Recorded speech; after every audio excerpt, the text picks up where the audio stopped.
يا مدور عيوب خلق الله وكلك عيوب. ابدأ بنفسك وعقبه دور عيوبها.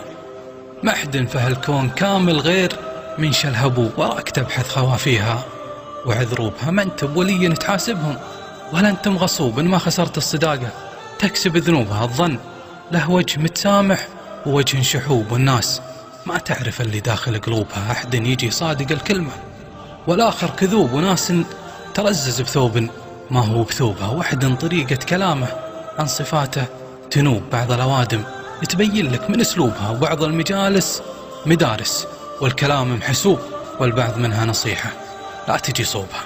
الأولى بالوفاء والمرجلة والشبوب وقلوب أهلها وما كلها ومشروبها، والثانية بالهروج الكاذبة والذنوب لو ما لقيت من تخمه تاكل جنوبها. احرص على من يميزها بياض القلوب، على السجية تواضعها وما جوبها. محبوب لا زرتها وابشر بصدر رحوب، وان غبت عنها ترى ما زلت محبوبها. واتعب على من يدلك لا فقدت الدروب، لا ضيقت يد عسلك الضيقة ومندوبها. واللي تظنه بيفزع لك وسجل هروب سجل عليه القطاعة واعلن حروبها. وافطن لنفسك تعرضها كبار الجيوب، لا شفت قشر السوالف زاد منسوبها. وانحاشك الظلم لا تجزع ولا انت مغلوب، النفس لا بدها ترضى بمكتوبها. تأكد الصدق لو يقعد سنين محجوب تشرق لها الشمس مهما طول غروبها. ودع الخلايق الخالقها وخلك طروب، ترى التجاهل علاج النفس وحبوبها. من راقب الناس وعيونه عليهم تجوب بيموت ضايق ولا هو قاطع دروبها.